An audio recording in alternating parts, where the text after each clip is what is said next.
We showed Boston's lineup, I think it was Thursday on the show, and Harold said it just doesn't feel complete without. Oh, back! Bregman, deep center, touch him all time, a free run. Hold on to your hats, Cardinals fans. Just when it felt like the Nolan Arenado saga had gone completely cold, just when it seemed like the Cardinals were stuck in an awkward stalemate with an aging star and a contract nobody wanted to touch, the offseason detonated in the most unexpected way possible. And it didn't happen in St. Louis. It didn't happen in Boston. It happened in Chicago. Alex Bregman, the superstar third baseman who was supposed to anchor the Red Sox for the next half-decade, just signed a massive 5-year deal with the Chicago Cubs. A deal so shocking, so disruptive, that it didn't just reshape the Cubs' future, it blew a hole straight through Boston's entire offseason plan. And suddenly, Nolan Arenado is back on the table. Suddenly, what looked impossible days ago now feels very real. Because when a front office gets blindsided, when a carefully built plan collapses overnight, desperation sets in. Phones start ringing, old relationships resurface. And one name immediately comes to mind when you talk about Boston's decision-makers picking up the phone. Chaim Bloom. This is where the story gets interesting, and dangerous, and fascinating for Cardinals fans. The baseball world was stunned when Bregman signed with Chicago. This wasn't just another big free agent signing. This was a franchise-altering move that instantly made the Cubs better while completely wrecking Boston's contingency planning. The Red Sox didn't just want Bregman. They planned around him. They traded Rafael Devers with the expectation that Bregman would be their cornerstone at third base for the next 5 to 7 years. They built their roster, their payroll structure, their competitive timeline around that assumption. And then Chicago walked in and pulled the rug out from under them. Now Boston has a crater at third base, not a minor hole, not a temporary inconvenience, but a glaring, high-leverage void at one of the most important positions on the field. They need offense, they need defense, they need leadership, they need someone who can stabilize the infield and keep them competitive in a brutal AL East. And wouldn't you know it, the St. Louis Cardinals just happen to have a veteran third baseman with championship experience, elite defensive pedigree, and a growing desire for a fresh start. According to Derek Gould of the St. Louis Post-Dispatch, Boston was always expected to re-engage the Cardinals on Nolan Arenado if they missed out on Bregman. Well, they missed out. That means the phones are ringing right now. Quietly. Urgently. And this time, the conversations are serious. From Boston's perspective, this makes almost too much sense.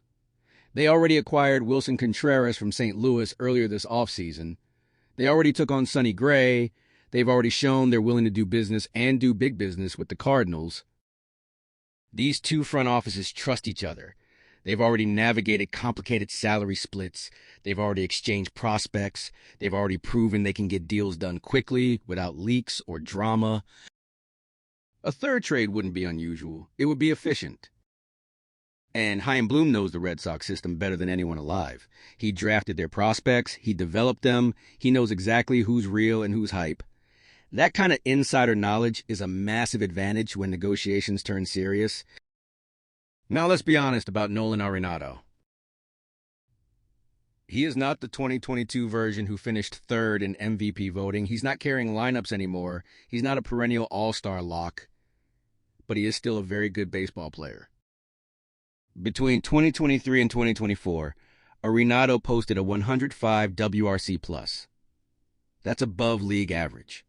That's starting caliber production. Pair that with Gold Glove, level defense that hasn't fallen off nearly as much as the bat, and you have a player who still provides real value, especially for a team trying to win now.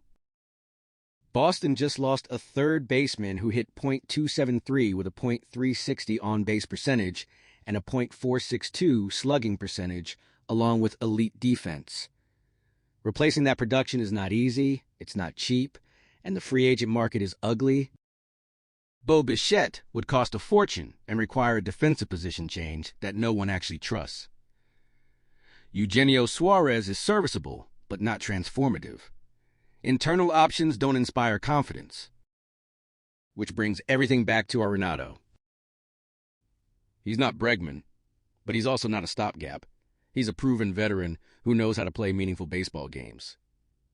And for a Red Sox team staring at a competitive window right now, that matters. The money is where this becomes possible. Arenado is owed $27 million, with $5 million already covered by Colorado. That leaves $22 million. For a contender, that's not outrageous, and the Cardinals have already shown they're willing to eat salary to facilitate trades. They did it with Gray. They did it with Contreras. They can do it again.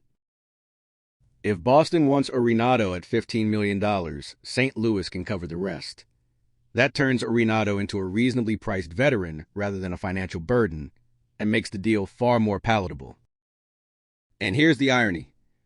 Boston already budgeted for Bregman. That money didn't vanish. It's still sitting there. Redirecting a portion of it toward Arenado might actually feel safer than committing to a long-term mega deal. From the Cardinals side, this is exactly what a rebuild looks like. You move veterans, you absorb money, you stockpile prospects, you accept short-term pain for long-term clarity. Bloom isn't going to give Arenado away for nothing. He knows Boston's system. He knows which prospects are close. He knows which ones fit the Cardinals' timeline. And he's not afraid to push. The return won't be massive. Arenado's contract and no-trade considerations limit leverage. But it should be meaningful. Multiple prospects. Real depth. Players who matter in 2027 and beyond. And emotionally, this would be the cleanest ending possible. Arenado has won it out. The Cardinals want flexibility. The relationship has run its course. A fresh start helps everyone. Fenway Park might even revive his bat. The Green Monster rewards right-handed hitters who can use the whole field. Arenado fits that profile. A new environment, new pressure, new purpose. For Cardinals fans, it's bittersweet. There was so much hope when Arenado arrived. So much belief that he was the final piece, that him and Goldschmidt would terrorize pitchers for years.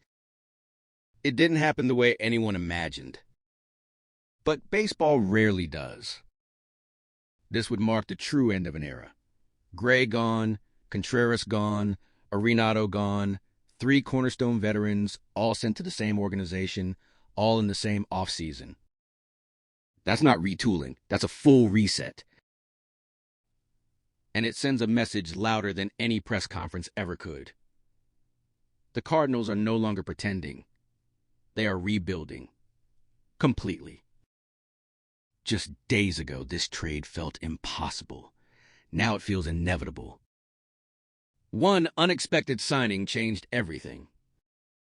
And once again, the Cardinals find themselves at the center of a domino effect they didn't create, but might benefit from more than anyone expected. Now, I want to hear from you. Do you think this deal actually gets done? Is Boston the perfect landing spot for Arenado? And are you ready to fully embrace the rebuild if this is the final move? Drop your thoughts in the comments. Smash the like button if you want more Cardinals breakdowns like this. And if you're helping this channel push toward 1,000 subscribers, hit that subscribe button right now. Because this offseason is far from over, and the biggest move might still be coming.